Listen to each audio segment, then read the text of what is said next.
Le chapitre d'aujourd'hui, tu lis en arabe, Akhi, d'abord.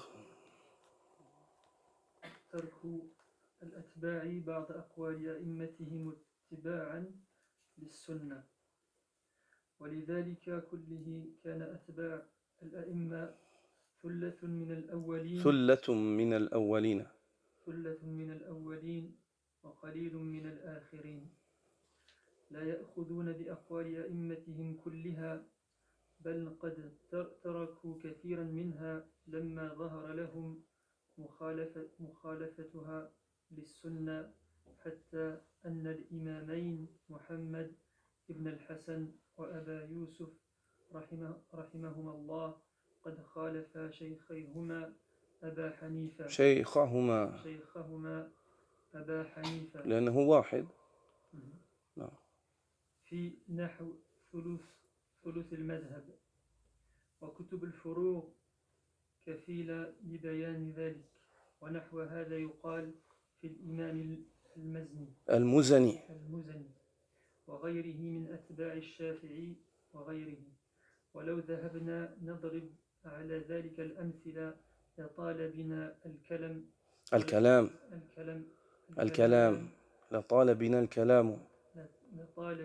أي لو أردنا أن نذكر يعني نتوسع في ذكر أقوال أتباع الأئمة التي خالفوا في أقوالهم قول إمامهم لطال الكلام، لكان الكلام طويلا، البحث يعني لا ينتهي.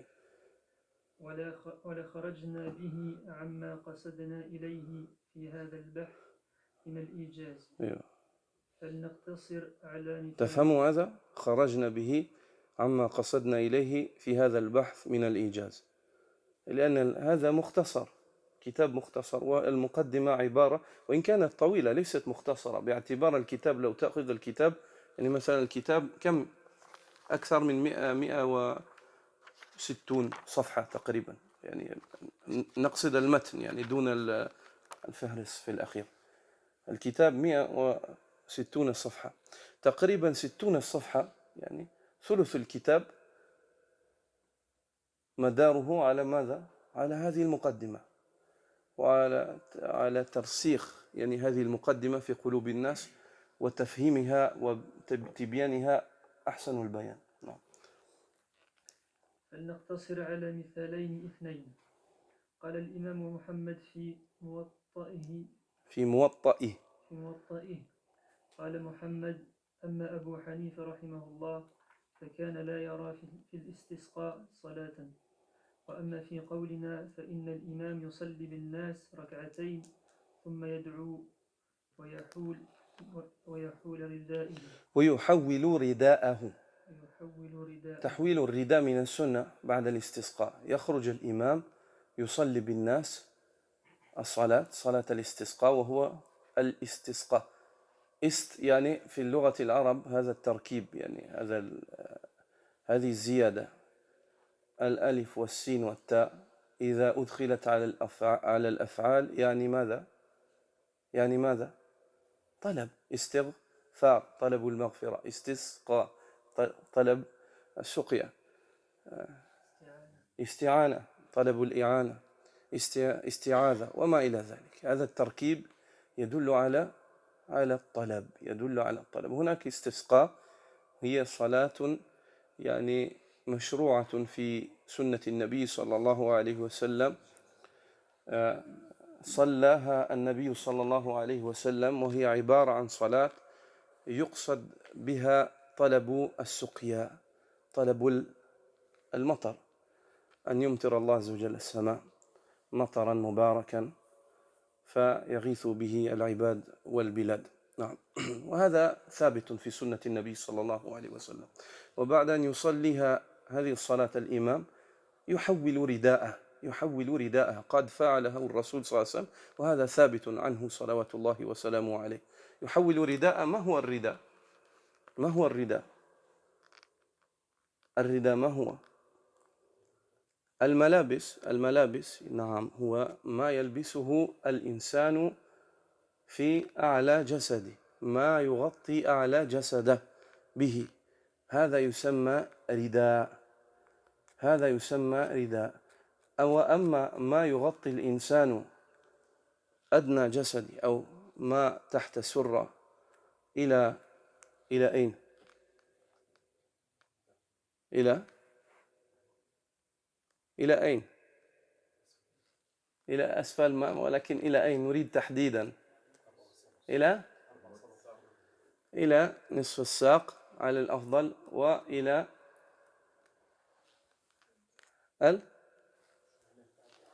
على الكعب. نعم نعم. فهذا كيف يسمى هذا؟ إزار. بارك الله فيك، إزار. فكان النبي صلى الله عليه وسلم بعد أن يصلي هذه الصلاة يحول رداءه، يأخذ رداءه فيحوله، كان في جهة فيحوله في جهة ثانية، يعكس. فهمتم الطريقة هذه؟ أعطيني هذا عبد الرحمن، أعطيني هذا أي هذا يسمى رداء. كان النبي صلى الله عليه وسلم بعد أن ينتهي من الصلاة يحول رداء، فيحول رداء، يحوله إلى الجهة الثانية. هذه سنة ثابتة عن رسول الله صلى الله عليه وسلم. حطه في مكانه. وهذا عصام بن يوسف البلخي من أصحاب الإمام محمد ومن ملازمين للإمام أبي يوسف. كان يفتي بخلاف قول الإمام أبي حنيفة كثيرا لأنه لم يعلم الدليل، ولم يعلم الدليل. وهذا إذا لم يعلم دليل أبي حنيفة هذا طلب أبي حنيفة. لا يجوز لمن لا يعلم دليل أن يفتي بكلامه، كما ذكرنا آنفا وسبق ذكر هذا كلام الإمام. لا يجوز لمن لم يعلم دليل أن يفتي بكلامه. وكان يظهر له دليل غيره فيفتي به. فلا يظهر له دليل عند غيره فيأخذ بالحديث. وهذه نصيحة ووصية أبي حنيفة كذلك. قال إن صح الحديث، إذا صح الحديث فهو مذهبي. Lis en français.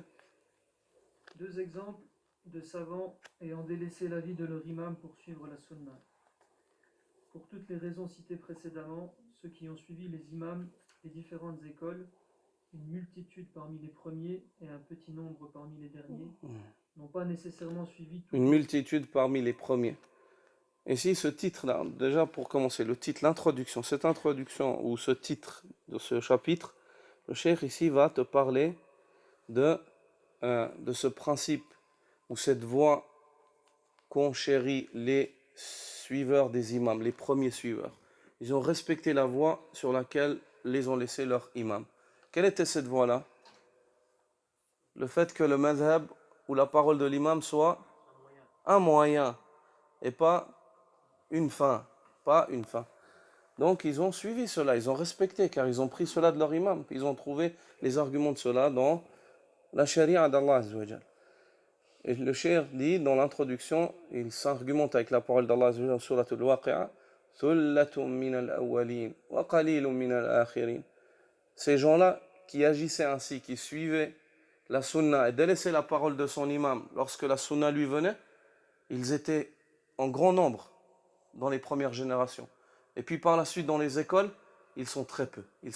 Pourquoi? Parce que l'école, au lieu de rester ce qu'elle était, qui était un moyen, elle s'est changée, elle s'est transformée en but, en fin en soi. C'est là l'erreur. Donc pour toutes les raisons citées précédemment, ceux qui ont suivi les imams des différentes écoles, une multitude parmi les premiers et un petit nombre parmi les derniers, n'ont pas nécessairement suivi toutes leurs opinions. Ils ont délaissé beaucoup de ces opinions lorsqu'ils se sont rendus compte qu'elles étaient en désaccord avec la sunna. Les deux grands savants hanafites, Mohammed ibn al-Hassan al-Shaybani et Abu Yusuf al-Qadi, rahimahullah, qu'Allah leur fasse miséricorde, ont même contredit les avis de l'imam Abu Hanifa dans le tiers de ses opinions juridiques. Ces deux hommes-là sont deux grands savants parmi les savants de l'Irak, Mohammed ibn al-Hassan et Abu Yusuf al-Qadi, Abu Yusuf al-Qadi, Yaqub. Ces deux hommes-là, subhanallah, c'est de eux qu'on doit en fait la narration. Le fait qu'on nous rapporte le mazhab d'Abu Hanifa, en grande majorité, il nous provient de c'est les plus grands étudiants d'Abu Hanifa. C'est les plus grands étudiants de Abu Hanifa.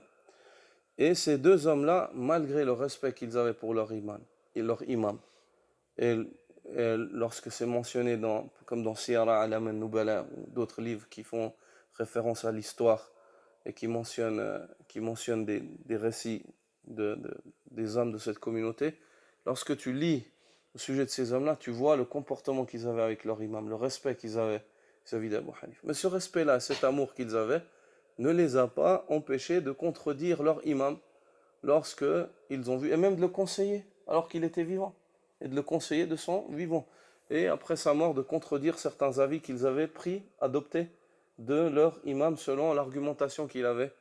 Et lorsqu'ils ont vu que l'argumentation est plus forte chez un autre imam ou vers un autre avis, ils ont suivi cet avis-là, ils ont contredit. Et Cheikh Al-Albani vient et mentionne, il dit que ils ont contredit Abu Hanifa sur plus d'un tiers de ses avis. Si par exemple Abu Hanifa il a émis 3000 avis, sur plus de 1000 avis, eux ils l'ont contredit par la suite. Sur plus de 1000 avis, ils l'ont contredit. Alhamdulillah, il n'y a pas de problème. Pourquoi? Parce qu'ils suivent les recommandations de leur imam. C'est lui qui leur a demandé ça, qui leur a enseigné cela. Alhamdulillah, ça montre qu'en islam, on n'adore pas nos imams comme ont adoré d'autres, leurs rabbins et leurs prêtres. En islam, on ne leur voue pas un culte à nos imams. Non. On ne leur voue pas un culte. Et le prophète sallallahu alayhi wa sallam a interdit cela. Et le fait de vouer un culte à un imam ou un dirigeant religieux, c'est le fait de lui obéir lorsqu'il t'autorise une chose qui est interdite ou il t'interdit une chose qui est autorisée. De lui obéir au détriment de désobéir à Allah subhanahu wa ta'ala. Donc ces deux grands savants hanafites ont même contredit les avis de l'imam Abu Hanifa dans le tiers de ses opinions juridiques, comme en témoignent les livres de jurisprudence hanafi. On peut dire la même chose également de l'imam al-Muzani et bien d'autres parmi les élèves de l'imam al-Shafi'i et d'autres savants. Et s'il faut donner des exemples à ce sujet, je vais nécessairement m'attarder et m'éloigner du but que je m'étais fixé. L'imam al-Muzani, rahimahullah, lui aussi a contredit l'imam Shafi'i ainsi que les avis de l'imam Shafi'i. J'aimerais bien que tu nous lises la note. Est-ce qu'il y a une note en français aussi? Elle dit وهو القائل في أول مختصره في فقه الشافعي المطبوع بهامش الأم هو كتاب الشافعي. تعرفون هذا كتاب الأم يسمى كتاب الأم، فهو مذهبه الأخير، ما ذهب إليه في الفقه في الأخير، وألفه في أي بلد؟ في أي بلد؟ في مصر توفي الشافعي رحمه الله في مصر ودفن فيها رحمة الله عليه وعلى جميع علماء المسلمين. فهو الإمام المزني هو اختصر هذا الكتاب كتاب الأم، وقال ما نصه: اختصرت هذا الكتاب من علم محمد ابن إدريس الشافعي رحمه الله ومن معنى قوله لأقربه على من أراد مع إعلامه نهيه عن تقليده وتقليد غيره لينظر فيه لدينه ويحتاط فيه لنفسه Lis cette note en français si elle est, sinon je la traduis. Ouais. J'ai résumé ce livre de la science de Mohammed ibn Idris al-Shafi'i, qu'Allah lui fasse miséricorde, et de ses propos afin de le rendre accessible à qui veut l'étudier, tout en mentionnant que l'imam al-Shafi'i a interdit de l'imiter ou d'imiter un autre savant, alors que chacun étudie pour sa religion et prenne des précautions pour se mettre à l'abri des erreurs. Naam. Regarde, l'imam Mouzani a résumé le livre de l'Umm, un livre qui s'appelle Al-Umm, la mère. Ça veut dire la base des choses. le mot dans la langue arabe, il s'emploie pour désigner la mer ou pour désigner la source, non, ou pour désigner le centre d'une chose, et ainsi de suite. Ici, ce qui est voulu, c'est la source des avis de Shafi'i. Et il a écrit ce livre-là, il l'a écrit vers la fin de sa vie, c'est sa dernière parole, ses derniers avis, on va dire. Et ce livre, c'est un livre qui traite de la jurisprudence chez les Shafi'ites, c'est un livre qui est un livre de base. L'imam al-Muzani, lorsqu'il a résumé ce livre-là, parce qu'il est long, c'est un livre qui est long, lorsqu'il l'a résumé, et il dit que je l'ai résumé des paroles de Mohammed ibn Idriss al-Shafi'i afin de donner une approche en fait au lecteur, mais tout en attirant l'attention de l'homme que chaque personne prenne cela avec précaution, pas à l'absolu, pas à dire Shafi'i puis c'est fini, et que chaque personne prenne cela avec précaution pour préserver sa religion.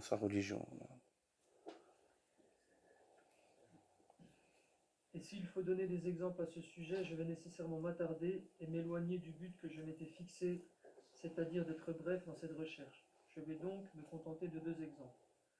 1. L'imam Mohammed... Le cheikh ici fait allusion à ce fait que si on voulait faire un travail de recherche et puis commencer à mentionner les paroles des grands imams, des premiers grands imams, desquels découlent les écoles, dans lesquelles ils ont contredit leur imam, ce serait très long. Il y a de quoi dire, il y a de quoi faire. Il dit ici, je vais me contenter de vous mentionner 2 exemples. Le premier. L'imam Mohammed dit dans son Muwatta, Abu Hanifa, qu'Allah lui fasse miséricorde. Quel Mohammed il s'agit ici? Comment? Mohammed ibn Hanbal? Ahmed ibn Hanbal, barakallahu fik, déjà. Mohammed ibn al-Hassan. Exactement. C'est l'élève d'Abu Hanifa. Et le Muwatta ici, c'est quel Muwatta? C'est pas le nom, c'est le Muwatta de Mohammed ibn al-Hassan. C'est pas le Muwatta de l'imam Malik. Abu Hanifa, qu'Allah lui fasse miséricorde, disait qu'il n'existe pas de prière pour demander la pluie. Quant à moi, je pense qu'un imam peut diriger une prière de 2 rak'a pour demander qu'Allah fasse descendre la pluie, puis invoquer Allah en retournant son manteau. Non. Abu Hanifa ne voyait pas. On a mentionné que le cheikh a excusé, vous vous rappelez, a mentionné pourquoi est-ce qu'Abu Hanifa, des fois, il y a des choses qu'il ne voyait pas, parce que le hadith ne lui est pas parvenu, parce qu'il n'a pas voyagé autant qu'ont voyagé d'autres, parce qu'il avait des critères dans la narration qui étaient très, très stricts, vu le nombre d'inventeurs et de menteurs au sujet du prophète sallallahu alayhi wa sallam, dans la région dans laquelle il résidait en Irak, et ainsi de suite. On vous a mentionné tous ces points-là. Donc il n'est pas utile de revenir là-dessus. Ça vous a été mentionné. Si vous voulez revoir cela, revenez sur les cours précédents, vous réécouterez. Inch'Allah. Donc Abu Hanifa ne voyait pas qu'il est légiféré ou que ça existe, le fait que l'imam fasse une prière de l'istisqa et qu'il retourne et qu'il fasse cela. L'imam Muhammad dit, quant à nous, nous voyons que il est légiféré que l'imam prie à l'istisqa et qu'il retourne son manteau après la salat. Deuxième exemple, l'imam Issam ibn Yusuf al-Balkhi était un proche de l'imam Mohammed et parmi les Quel Mohammed? Ibn al-Hassan. Et parmi les fidèles compagnons d'Abu Yusuf. Quel Abu Yusuf? Al-Qadi, l'élève d'Abu Hanifa. Lorsque vous trouvez Abu Yusuf, comme ça dans le fiqh, en général c'est Al-Qadi, Abu Yusuf Al-Qadi. Et lorsque vous trouvez Mohammed ibn al-Hassan, vous savez que c'est les élèves de Abu Hanifa. Donc Al-Balkhi, lui, était un étudiant des étudiants de Abu Hanifa. Et principalement de Mohammed ibn al-Hassan, mais aussi de Abu Yusuf Al-Qadi. Il a étudié chez les 2 élèves de Abu Hanifa. Regarde. Il donnait souvent des fatwas qui allaient à l'encontre des opinions de l'imam Abu Hanifa. Al-Balkhi, souvent, il émettait des fatwas qui contredisaient celles de Abu Hanifa. Lui disait ça, Abu Hanifa avait dit cela. Parce qu'il ne connaissait pas la preuve de celui-ci. Ça, c'est la raison. Pourquoi? Pourquoi Al-Balkhi a étudié chez deux élèves d'Abu Hanifa? Il contredit Abu Hanifa dans les fatwas? Parce que des fois, on lui disait Abu Hanifa a dit, mais il ne savait pas c'est quoi l'argument d'Abu Hanifa. C'est quoi? Et si on sait. Et ça, c'est qui lui a demandé ça, Al-Balkhi? C'est Abu Hanifa lui-même. لا يجوز لمن لا يعلم دليلي أن يفتي بكلامي. C'est-à-dire, il n'est pas permis à une personne qui ne connaît pas mon argument, hein, d'émettre un verdict religieux en s'appuyant sur ma parole. Lorsque la Ça, c'est preuve, une des raisons. lorsque la preuve d'un autre savant lui parvenait, il basait son jugement dessus. Et lorsque la preuve d'un autre savant lui parvenait, bah, il base son jugement dessus. Même si Abu Hanifa avait un délit, mais que le délit de autre qu'Abu Hanifa était plus fort, bah, alhamdulillah. Le but, c'est de suivre la voie du messager d'Allah, sallallahu alayhi wa sallam. C'est pourquoi il levait les mains avant l'inclination et Ça, on après. n'a pas lu en arabe. ولذلك كان يرفع يديه عند الركوع والرفع منه منه. كما هو في السنة المتواترة عنه صلى الله عليه صلى الله عليه وسلم وسلم. فلم يمنعه من العمل بها أن أئمته الثلاثة قالوا بخلافها وذلك ما يجب أن يكون عليه كل مسلم بشهادة الأئمة الأربعة وغيرهم كما تقدم.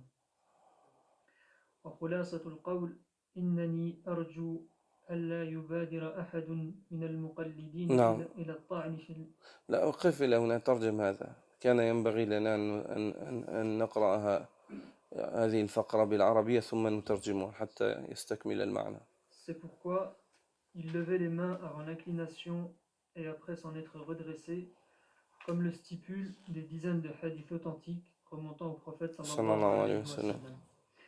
Il a donc appliqué cette sunna en dépit du fait que ces trois imams, Abu Hanifa, Mohammed ibn al-Hassan et Abu Yusuf, avaient des opinions contraires.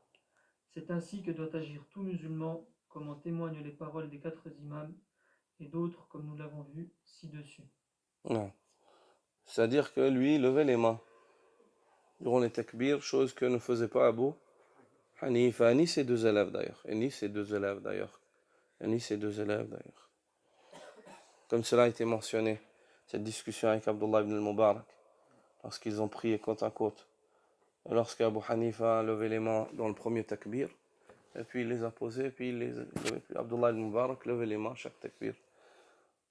À la fin de la prière, Abu Hanifa lui a dit, subhanallah, il a dit, j'ai eu peur que tu t'envoles. Il a dit, et pourquoi donc? Il dit, je te voyais à chaque fois. Et il ne connaissait pas le délit de ça. Et Abdullah ibn Mubarak lui a dit, Cheikh, si tu t'es pas envolé toi dans la première, pourquoi est-ce que je m'envolerais moi dans les autres? Regarde l'éducation des ulama, la douceur l'un avec l'autre. Il lui a pas dit, comment ça, tu dis je t'envole, il y a une sunna, attention frère, c'est pas loin du kufr. Hein? Mahlan ya akhi, sabra. Il a dit, Cheikh, si tu t'es pas envolé dans la première, je m'envolerai pas dans les autres. Donc, ainsi de suite. Et après cela, il faisait Non, Abu Hanifa, non. Pour lui, les hadiths, en fait, même si le hadith, il était, si tu veux, pour lui, il ne voyait pas que Tawatara, que ça a été rapporté d'une manière notoire du prophète sallallahu alayhi wa sallam. Pour lui, c'était pas clair. À la base, tant qu'une chose t'es pas convaincu, elle n'est pas claire, c'est juste ce qu'il a fait, comme ijtihad, c'est-à-dire tant qu'une chose elle n'est pas claire, tu fais pas une œuvre en islam. Tant qu'une chose n'est pas claire. Pourtant aujourd'hui, elle peut te sembler claire, mais comment c'est pas, mais c'est pas aussi simple que nous on les voit aujourd'hui les choses. Avec les années qui sont passées, avec les moyens que tu as aujourd'hui, les imams ils n'avaient pas tous ces moyens-là. Non. Oui. Parce que ceux qui considéraient que le fait de lever les mains durant la prière. C'est les Hanafites, c'est les Hanafites. C'est le madhab qui est le plus strict par rapport au mouvement dans la salat, le madhab Hanafite. C'est le madhab le plus strict par rapport au mouvement dans la salat, le madhab Hanafite. وخلاصة القول إنني أرجو أن لا يبادر أحد من المقلدين إلى الطعن في مشرب هذا الكتاب. في مشرب هذا الكتاب. ما هو المشرب؟ ما المقصود بمشرب هذا الكتاب هنا؟ الهدف هدف مصدر مشرب. نعم.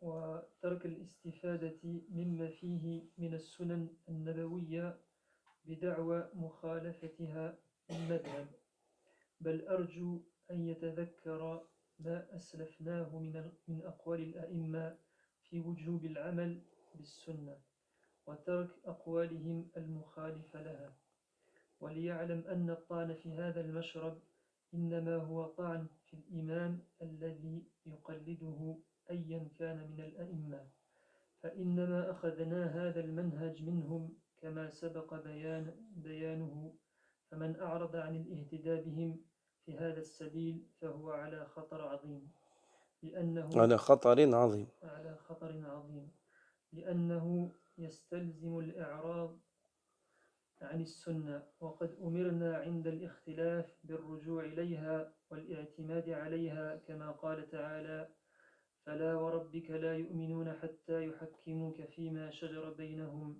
ثم لا يجدوا في أنفسهم حرجا مما قضيت ويسلموا تسليما. أسأل الله تعالى أن يجعلنا ممن قال فيهم: إنما كان قول المؤمنين إذا دعوا إلى الله ورسوله ليحكم بينهم أن يقولوا سمعنا وأطعنا وأولئك هم المفلحون، ومن يطع الله ورسوله ويخشى الله ويتقه فأولئك هم الفائزون. دمشق 13 جماد الآخرة سنة 1370 من الهجرة. En conclusion, j'espère que les imitateurs ne vont pas se mettre à critiquer l'orientation de ce livre et refuser de bénéficier des traditions prophétiques qu'il contient sous prétexte que celles-ci sont en désaccord avec la tendance de leur école. J'espère qu'ils se rappelleront les propos des imams que nous avons cités concernant l'obligation de se conformer à la sunna et de délaisser leur opinion qui la contredisent. Ils doivent savoir que critiquer notre méthodologie est en fait une critique de l'imam qu'ils imitent, quel qu'il soit. En effet, nous avons appris cette méthodologie d'eux, comme nous l'avons montré précédemment. Celui qui se détourne de leur voie à ce sujet s'expose à un grand danger, car ceci implique qu'il se détourne de la sunna alors qu'Allah nous a ordonné d'y revenir et de nous baser dessus en cas de divergence. Allah, qu'il soit élevé, dit, traduction approximative en français: non, par ton Seigneur, ils ne seront pas croyants aussi longtemps qu'ils ne t'auront demandé de juger de leurs disputes et qu'ils n'auront éprouvé nulle angoisse pour ce que tu auras décidé et qu'ils se soumettent complètement à ta sentence. Enfin, je demande à Allah Azza wa Jal qu'il nous place parmi ceux qu'il décrit dans sa parole, la seule parole des croyants quand on les appelle vers Allah et son messager, pour que celui-ci juge parmi eux est: nous avons entendu et nous avons obéi, et voilà ceux qui réussissent. Et quiconque obéit à Allah et à son messager et craint Allah et le redoute, alors voilà ceux qui récoltent le succès. Damas, le 13 Jumad al-Akhira 1370 de l'Hégire. Cette introduction, cette partie-là est très claire. On voit que le but des ulama, c'est de conseiller et pas d'accuser ou de frapper. Le but des ulama, c'est d'approcher les gens vers la voie d'Allah Azzawajal, celle de son messager, tant que cela leur est possible, et de réformer la situation billati hiya ahsan, par ce qu'ils trouvent de meilleur. Combien il nous reste jusqu'à l'Aïcha? 15 minutes.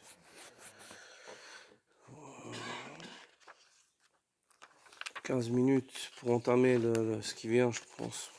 Yallah, lis, Inch'Allah, ça s'arrêtera ça. Après le chapitre suivant, on va rentrer dans le vif du sujet, au sujet directement de la salat et les hadiths. Et ça ira plus vite, plus vite. Ici, il y a pas mal. L'essentiel, en fait, c'est de bien comprendre cette introduction, car elle est très utile pour l'homme dans sa vie et dans sa voie vers Allah Azza wa Jal.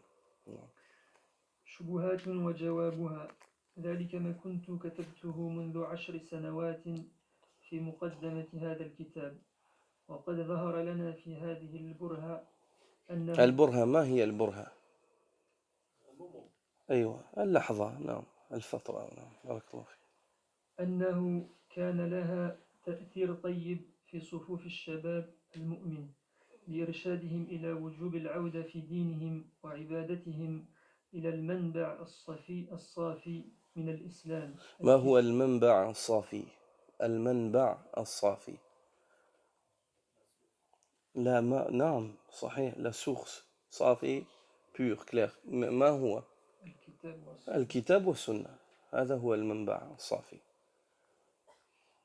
الكتاب والسنة، فقد ازداد فيهم والحمد لله العاملون بالسنة والمتعبدون بها حتى صاروا معروفين بذلك، غير أني لمست من بعضهم توقفا عن الاندفاع إلى العمل بها، لا شك في وجوب ذلك بعدما سقنا من الآيات والأخبار عن الأئمة في الأمر بالرجوع إليها، ولكن لشبهات يسمعونها من بعض المشايخ المقلدين، لذا رأيت أن أتعرض لذكرها والرد عليها، لعل ذلك البعض يندفع بعد ذلك إلى العمل بالسنة مع العاملين بها فيكون من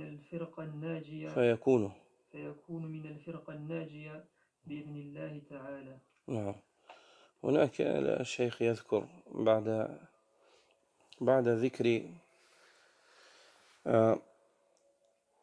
ذكر كتابته هذا الكتاب وتأثيره على الشباب، وأن هذا الكتاب مصدر صافي وهو الإسلام، الكتاب والسنة، وذكر أنه ازداد العاملون بالسنة المتعبدون بها حتى صاروا معروفين بذلك. ثم في ككل عمل خير، يعني إذا تجد أحيانا أناس يتقدمون ويريدون أن يبنوا الخير والإصلاح ما استطاعوا إليه سبيلا، وتجد دائما إذا كان هناك أناس يتجهون الاتجاه الصحيح تجد في طريقهم من يريد أن يقطع لهم السبيل، قطاع الطرق. يعني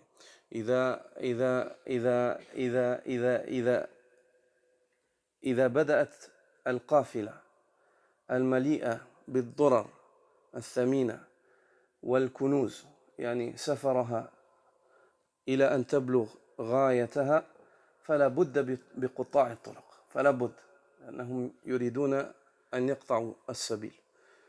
والله عز وجل ذكر أن الذي يمنع الخير ويحاول أن يمنع الخير دون ما سبب يعني ودليل على يستدل به على منعه يوم يلقى الله عز وجل، فهذا من أوصاف أهل النار، مناع للخير في سورة قاف. نعم. والشيخ يعني يذكر هناك أن هناك أناس يعني لما رأوا الشباب تأثير الكتاب على المجتمع الإسلامي أخذوا يدندنون حول قضية الاختلاف، لا ينبغي أن نرى أن نكون مضيق النظر وما إلى ذلك. فالشيخ يعني ذكر ذلك، ثم أخذ يرد في هذه المقدمة على شبهاتهم، فلذلك قال سمى هذا الباب سماه شبهات وجوابها. والشبهة هو ما معنى الشبهة؟ هو أمر يشتبه، لا يعرف الإنسان، أمر ليس بجلي، ليس بواضح، لا يأتي بوضوح، فالحق يأتي بماذا؟ بوضوح. نعم كوضوح الشمس كوضوح الشمس إذا أشرق شمس الحق والدليل والبرهان فخلاص قد بلغ أو أتى نور الهداية. أما الشبهات فهي تحمل المرء إلى الشكوك وإلى الظنون وإلى أمور ليست بواضحة، فلا يعبد الله عز وجل على بصيرة ولا على يقين. فالشيخ أخذ يرد، ورد الشبهات والرد على الشبهات هو أمر واجب على علماء الأمة. يجب على علماء الأمة أن يردوا على الشبهات، فهذا من واجبهم، من واجب. لا ينبغي للعالم أن يرى الشبهة تمر أمامه ويتركها تنشر في الأمة دون أن يرد عليها فيسأل يوم القيامة عن ذلك. والشيخ يعني أدى واجبه في هذا المقام. لي أخي. Des points confus et leur éclaircissement. Voilà donc ce que j'avais écrit il y a 10 ans en introduction de ce livre. J'ai constaté pendant ce laps de temps qu'elle avait eu un impact positif sur les jeunes croyants, puisqu'elle les a orientés vers l'obligation de revenir, en ce qui concerne leur religion et leur adoration, aux sources pures de l'islam que sont le Coran et la Sunna. Les sources pures de l'islam, c'est le Coran et la Sunna. Elles sont pures pourquoi? Car le Coran, il n'y a aucun doute. Dans toute son entièreté, il est juste. La Sunna, si on l'attribue au prophète sallallahu alayhi wa sallam, si la chaîne de transmission est juste, elle est pure, car le prophète sallallahu alayhi wa sallam ne parle pas de lui-même. Non. Et louange à Allah, le nombre de jeunes qui cherchent à appliquer la Sunna dans leur acte d'adoration s'est multiplié à tel point que c'est devenu leur marque distinctive. On voit aussi dans cette introduction que Allah a béni la prêche lorsque cela est bâti sur le Coran et la Sunna. Une prêche, si on veut ramener nos jeunes dans les mosquées, on veut les ramener à l'obéissance d'Allah Azza wa Jal, si tu viens avec Allah a dit et le prophète sallallahu alayhi wa sallam a dit, ils vont se reconnaître. Leur foi va les appeler, leur amour pour Allah et leur amour pour le prophète sallallahu alayhi wa sallam va les appeler, va accrocher leur cœur et ils vont revenir à la pratique religieuse. Mais si tu viens et tu dis un tel a dit, ou moi je dis, ou un tel a dit, et sur toute une khutbah de une demi-heure ou 15 minutes, on n'entend pas un seul hadith ou peut-être 2 hadiths et le reste c'est de la philosophie, c'est normal que les jeunes ils se reconnaissent pas là-dedans. Ils se croient devant la télé, devant les infos. Hein. Donc c'est clair que si on veut ramener nos jeunes et nos enfants dans les mosquées, c'est par le biais du Coran et la Sunna. Des sources pures qui ramènent les gens à la pureté et qui purifient les gens. Allah subhanahu wa ta'ala, lorsque Ibrahim alayhi salam a bâti la Kaaba avec Ismaïl, il a invoqué Allah azza wa jalla. Il a dit Rabbana wab'ath fihim rasulan minhum yatlu alayhim ayatik wa yu'allimuhum al-kitaba wal-hikma wa yuzakkihim. Ô notre Seigneur, envoie-leur un messager issu d'eux. Ce messager-là, qui est-ce? Muhammad sallallahu alayhi wa sallam. C'est pour ça que le prophète sallallahu alayhi wa sallam dit Ana da'watu abi Ibrahim. Je suis l'invocation de mon père, le résultat de l'invocation de mon père Ibrahim. Et voilà l'invocation. Lorsqu'il a terminé d'édifier la Kaaba, il a invoqué Allah subhanahu wa ta'ala. Avec Ismaïl. Rabbana wa'ath fihim rasula minhum yatlu alayhim ayatik. Ô notre Seigneur, envoyez-leur aux Arabes, envoyez-leur un prophète issu d'eux-mêmes, qui leur lise tes versets, qui leur lise tes signes, qui les rappelle à tes signes. وَيُعَلِّمُهُمُ الْكِتَابَ وَالْحِكْمَةِ, qui leur enseigne le livre et la sagesse. La sagesse, c'est quoi? La sunna. Est-ce y aurait-il une parole plus sage que celle du prophète sallallahu alayhi wa sallam? Y aurait-il une voix, un comportement plus sage que celui du prophète sallallahu alayhi wa sallam? Y aurait-il des caractéristiques plus sages que celles du prophète sallallahu alayhi wa sallam? La sagesse, dans son entièreté, c'est la sunna du messager d'Allah sallallahu alayhi wa sallam. Wa yuzakkihim, et qu'il les purifie par ces deux-là. Donc on voit que tazkiyatun nufus bil'auda ila al-kitab bil'audati ila an-nusus. Tazkiyatun nufus bil'audati ila an-nusus.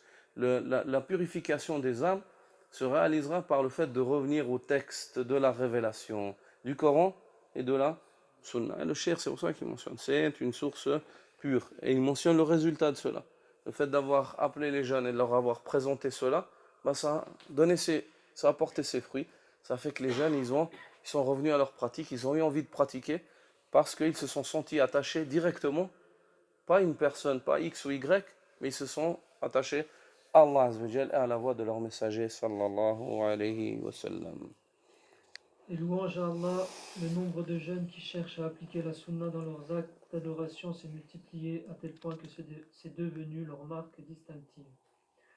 Toutefois, j'ai senti chez quelques-uns d'entre eux une certaine réticence qui les empêchait de s'élancer vraiment dans l'application de la sunna, non pas parce qu'ils doutent de l'obligation de le faire, après avoir entendu les versets et les propos des imams qui leur donnent, mais à cause des paroles confuses qu'ils ont entendues de certains imams imitateurs. C'est pour cette raison que j'ai pensé citer ces arguments et les réfuter, en espérant que ceci contribuera à pousser les jeunes réticents à appliquer la sunna avec ceux qui l'appliquent, puissent-ils être parmi le groupe sauvé, Inch'Allah. Ici, le cheikh ensuite fait mention de la raison qui l'a poussé à rajouter ce chapitre à son livre. Ça, c'est un chapitre qui est rajouté. Après avoir, par la grâce d'Allah, vu les signes, les résultats de la da'wah, de la prêche par le livre d'Allah, la sunna du messager d'Allah, sur les jeunes de cette communauté, le cheikh dit que par la suite, il a vu des doutes chez certains jeunes. Pas des doutes du fait qu'ils doutent de cette voie-là après qu'elle soit devenue plus claire, mais à cause de certaines ambiguïtés qui leur ont été présentées par certains imams imitateurs aveugles et extrémistes dans le suivi des écoles juridiques. Ces imams-là sont venus avec des shubuhat, avec des ambiguïtés. Et nous l'avons mentionné précédemment en arabe, ceci est la voie d'Allah. Dès que des personnes appelleront à Allah par le biais du Coran et de la Sunna, appelleront les gens, et Allah leur accorde un résultat, il faut absolument, et il y aura, c'est la Sunna d'Allah, c'est la destinée universelle, c'est la coutume divine d'une manière universelle sur ses serviteurs. Dès que des gens appellent à la voix d'Allah, il faut qu'il y ait des personnes qui viennent s'obstruer, essayer de gêner cela et faire cesser cela. Ces personnes sont de catégories différentes et ils viennent de diverses directions. Ceci car les gens qui appellent à Allah à la lumière du Coran et de la Sunna et cherchent à appeler les gens, pas à eux, ou à un imam, ou à X ou Y, mais au livre d'Allah, à la Sunna du messager d'Allah, ces personnes-là sont comparables à la caravane, à une caravane qui entreprend son voyage vers Allah subhanahu wa ta'ala et qui porte avec elle des trésors. Et toute caravane qui voyage en portant des trésors, il faut qu'elle s'attende à rencontrer sur son chemin les bandits de grand chemin, des voyous, des personnes qui cherchent à couper, à rompre cette voie-là. Et tout de suite, ils vont venir avec des ambiguïtés. Et il fait partie des devoirs, afin de faire douter, d'éloigner les gens de cette prêche et de ceux qui prêchent cette prêche-là. Ils vont venir avec des ambiguïtés de toutes les couleurs, que ce soit dans un sens ou dans un autre. Et il fait partie du devoir des savants de la communauté de répondre à ces ambiguïtés afin de remplir leurs fonctions et leurs devoirs au nom d'Allah subhanahu wa ta'ala. Et l'imam Ahmad dit, une personne qui répond à un innovateur est meilleure qu'une personne qui prie la nuit et jeûne le jour. Certains jeunes aujourd'hui, dans certains pays, ont pris cette parole-là trop à la légère, ce genre de parole. Premièrement, c'est la parole de l'imam Ahmed, c'est pas Rasulullah sallallahu alayhi wa sallam qui l'a dit. Deuxièmement, cette parole-là, elle est juste dans un contexte précis et applicable par une catégorie de personnes. Ce n'est pas des jeunes qui sont sortis hier de leur basket et de leur survêt et qui ne prient peut-être jamais la nuit, ou Allahu alam s'ils prient une rak'at avant le fajr, et s'ils savent lire correctement le Fatiha, et qui se passent leur soirée autour de snacks en train de parler sur un tel et d'allonger leur langue sur l'honneur des musulmans. Ici, il s'agit de savants, de ulama, de ulama. Donc un alim qui déjà prie la nuit et jeûne à la base le jour et qui craint Allah subhanahu wa ta'ala de la crainte la plus parfaite, car Allah azza wa jal a vanté leur crainte dans le Coran, hein, car ils craignent Allah en connaissance de cause, ils le connaissent et le craignent. Ces gens-là, bien sûr que pour lui, il est meilleur et plus utile s'il répond à une ambiguïté que s'il prie. Car s'il prie et il jeûne, ceci, c'est pour lui. Mais s'il expose au grand jour ou à la lumière du jour les ambiguïtés qui sont larguées dans la communauté pour égarer les gens, il aura défendu l'islam et les musulmans. Et plus l'œuvre est utile, et plus elle est aimée et auprès d'Allah Azza wa Jal. Non. Donc ici, le cheikh s'est acquitté de cette obligation-là et il entreprend la réponse à ces ambiguïtés. On arrête là, Inch'Allah ta'ala, et on entreprendra la lecture de ces ambiguïtés la semaine prochaine. Et puis ce chapitre-là est long, mais Inch'Allah, on espère que les frères assistés apprennent, en fait, car le cheikh va présenter l'ambiguïté, sur quoi elle est basée et la manière, comment est-ce qu'on y répond. J'aimerais bien que les frères apprennent cela. Ensuite, j'aurais bien voulu que les frères fassent l'effort d'apprendre au moins une parole de chacun des imams concernant le suivi de la sunna et le fait de délaisser le suivi aveugle. Chaque imam, une parole de Abu Hanifa, à choix, une parole de Malik, une parole de Shafi'i, une parole de Ahmed. Chaque frère apprend une parole. Si un frère veut faire l'effort et apprendre toutes les paroles qui sont mentionnées, alhamdulillah. Il n'y en a pas beaucoup, ce n'est pas une chose qui est difficile. Mais au moins, chacun apprend une parole. Non. En français, oui. Je ne vais pas demander à une personne qui ne parle pas l'arabe de l'apprendre en arabe. En français. Le but, c'est que tu comprennes le sens. Et puis que tu puisses l'employer, si besoin, tu vois. Tu sais que tu dis, en parlant d'Abu Hanifa, si une personne te dit, t'es hanafite, pourquoi tu ne fais pas ça? Il dit, parce que c'est Abu Hanifa qui m'a demandé. Parce que j'ai un hadith qui me dit, et Abu Hanifa me dit, le hadith, s'il est authentique, il fait partie de mon madhab. Et si une personne te dit, t'es malikite, pourquoi tu ne fais pas ça? Tu dis, parce que l'imam Malik a dit, toute parole, elle est à prendre ou à laisser, sauf celui qui est dans cette tombe. Le prophète Mohammed sallallahu alayhi wa sallam. Si une personne te dit, pourquoi tu es shafirite, pourquoi tu ne fais pas ça? Tu dis, l'imam Shafiri a dit que si le hadith est authentique, il fait partie de mon école, et il fait partie de ma parole. Ceci est ma parole. Si le hadith est authentique, ceci est ma parole et mon madhab, mon école. Et ainsi de suite. Non. Oui.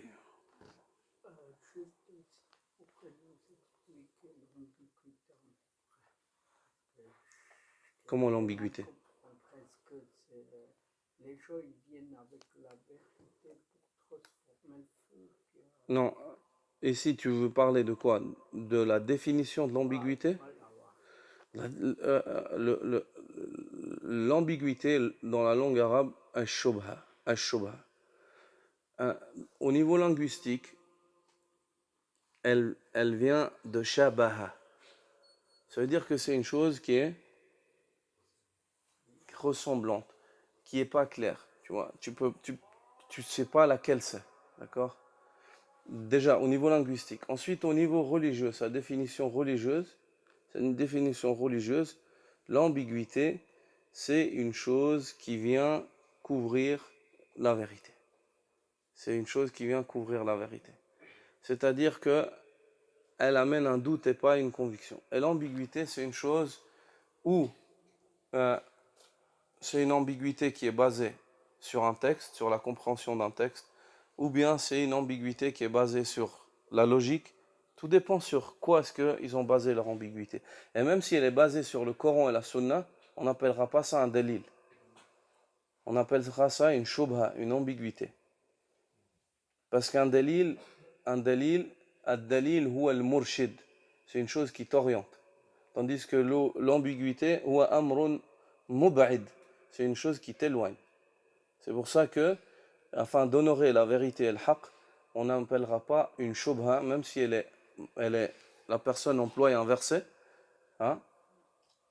qui est le Coran, il est haqq, tu vois. Mais si on emploie le verset dans une place qui n'est pas sa place, ceci est une ambiguïté. C'est pour ça qu'Ali ibn Abi Talib a dit Khawarij qawlukum haqq wa urida bihi batil. Non, votre parole est vraie, hein, inil hukmu illa lillah, que le jugement revient à Allah, mais ce que vous voulez par cela, c'est le faux. C'est le faux. D'accord? Votre parole est vraie, c'est du Coran. Mais votre argumentation, elle amène au faux, au batil. وإياك سبحانك اللهم وبحمدك أشهد أن لا إله إلا أنت أستغفرك وأتوب إليك